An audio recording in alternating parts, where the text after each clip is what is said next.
The three old men shared a room at the nursing home. The room had only one window, but for them, it was the only link to the real world. Ted Coughlin, who had been there the longest, had the bed next to the window.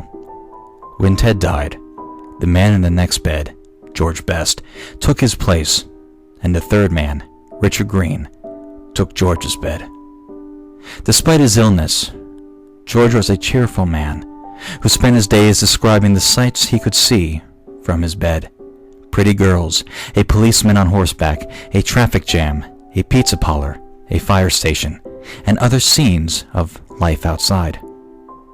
Richard loved to listen to George, but the more George talked about life outside, the more Richard wanted to see it for himself. Yet he only knew that only when George died, he would have his chance. He wanted to look out the window so badly that one day he decided to kill George. He's gonna die soon anyway, he told himself. What difference would it make? George had a bad heart. If he had a heart attack during the night and a nurse could not get to him right away, he had his pills he could take. He kept them in a bottle on the top of the cabinet between his bed and Richard's.